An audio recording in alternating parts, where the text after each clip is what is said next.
कानून बनाइए। इसी के साथ C2+50% जो का फार्मूला लगाकर डॉक्टर स्वामीनाथन कमीशन की रिपोर्ट के अनुसार फसलों के दाम दीजिए। किसान और खेत मजदूर का कर्ज खत्म कीजिए। लखीमपुर खीरी, देखिए अभी 1 महीना रह गया। हमने बोला आप अगर देश के किसान का हृदय शांत करना चाहते तो उनसे इस्तीफा ले लीजिए, उनके लिए भी सरकार तैयार नहीं है। दूसरी, सभी केस वापस लेने हैं, बिजली संशोधन बिल है और पोल्यूशन एक्ट से किसान को निकालना, फसली बीमा योजना है जिससे अपने दम पर सरकार करे, नरेगा है, मजदूर की 200 दिन 700 रुपये दिहाड़ी है, विश्व व्यापार संस्था से भारत बाहर है, 11 मेंबरी जो सूत्री ये मांग पत्र है। लेकिन मुझे लगता नहीं है अभी सरकार सिंसियर है। जो मीडिया में अभी बातें आ रही हैं कि सरकार बोल रही है कि ये जो MSP खरीद की गारंटी का कानून है ये बन नहीं सकता इतनी जल्दी। मैं फिर आपके माध्यम से कहना चाहूँगा कि ये 23 फसलों के ऊपर MSP अनाउंस करते हैं। CACP की रिपोर्ट के अनुसार सारी कैलकुलेशन होती है पूरे देश से।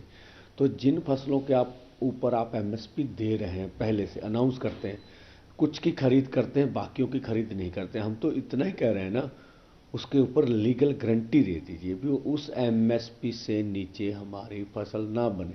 तो इसमें कमेटी का तो सवाल नहीं है। CACP की रिपोर्ट आपके पास है, आप पहले चीज़ अनाउंसमेंट कर रहे हैं। तो मुझे लगता है केंद्र सरकार के मंत्री महोदय मीडिया में तथ्यों को सही रूप में नहीं रख रहे हैं। हम चाहेंगे माननीय प्रधानमंत्री जी आगे आएँ और किसानों से वार्ता करें और जो पिछले 75 सालों से ये बड़ी मांग रही है हमारी, उनको मानना चाहिए। और हमने आज भी आपके माध्यम से रखते हैं कि 2012 में जब माननीय प्रधानमंत्री जी मुख्यमंत्री थे तो वो कंज्यूमर अफेयर कमेटी के चेयरपर्सन थे, तो उन्होंने जो आज मांग हम कर रहे हैं उनकी सिफारिश की थी कि MSP खरीद की गारंटी का कानून बनना चाहिए।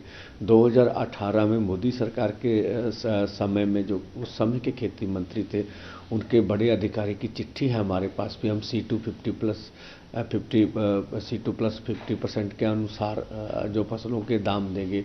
और जबलपुर हाई कोर्ट का निर्णय भी हमने उसके सामने रखा। तो कोर्ट में कोई भी जब मैटर जाता है तो वो पूरी कैलकुलेशन होगी कि आपकी फसल पे इनपुट्स क्या हैं, सरकार का क्या पक्ष है। जब माननीय हाई कोर्ट ने बोला है तो किसी आधार पर ही बोला होगा। तो हमने पहले बोला भी आपके पास सभी चीज़ें थी और है, इसके लिए नए सिरे से कमेटी बनाकर अब सारा मुद्दा आप ठंडे बस्ते में डालना चाहते हैं तो ये तो उचित नहीं है। और दूसरा, 2 साल पहले आंदोलन हुआ, आपने ये सब मांगे तो पहले मानी हुई, कमिटमेंट कर ली हमारे साथ, तो अब उनको लागू करना का समय है तो फिर आप समय मांग रहे हैं तो अनुचित है मुझे लगता है। तो ये सब अब पोजीशन हम चाहेंगे सरकार बल प्रयोग हटाए, आम जैसे माहौल को पैदा करे। हरियाणा पूरी तरह 161 कंपनियां लगी हुई हैं पूरे हरियाणा में, जैसे अब हमने पढ़ा जो राजस्थान है उनके 3 जिलों में भी इंटरनेट को सेवाएं बंद कर दी गई। तो मुझे लगता है ऐसा नहीं होना चाहिए किसी भी जमहूरियत कंट्री में।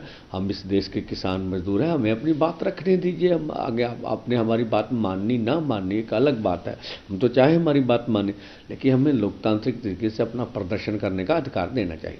सर, अभी तक कितने जो किसान हैं इंजर्ड हो चुके हैं और कितने की शहीदी हुई है?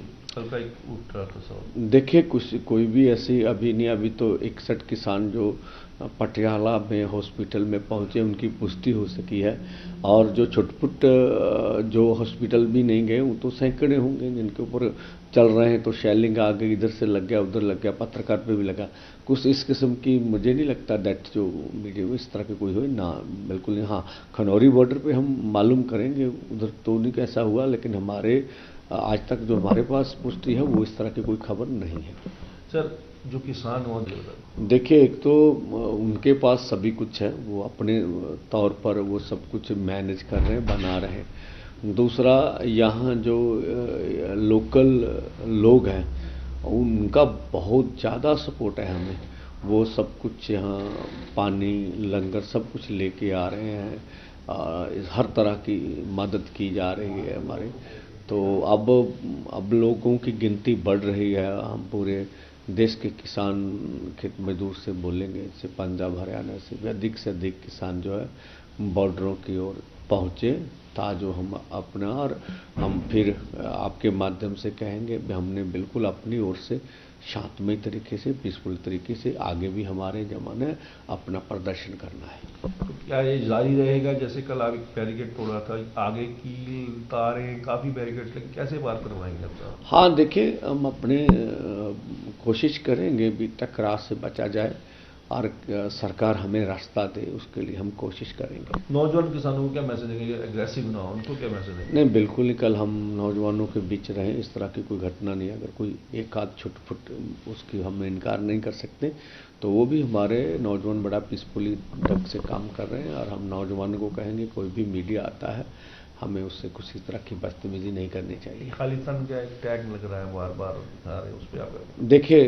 हम देश के किसान मजदूर हैं, पहले भी हमारे ऊपर खालिस्तान का टैग लगा गया और ये बोला गया ये पाकिस्तान की एजेंसियाँ इनके मगर है, ये बोला गया कि चीन की एजेंसियाँ, अब बोलते हैं इनके पीछे लेफ्ट है, फिर बोलते हैं इनके पीछे कांग्रेस है, फिर बोलते हैं इनके पास आम आदमी पंजाब वाले। तो पहले निर्णय तो करें भी कौन कौन है हमारे पीछे। तो इस तरह से भ्रमित करके पूरे देश को आप जो हमारी उचित मांगे उनको ठुकरा नहीं सकते, इस तरह का कोई सवाल नहीं है। खालिस्तान हमारा कोई एजेंडा नहीं है, हम किस देश के किसान मजदूर हैं और उनकी मांगों के लिए आज आए हुए हैं।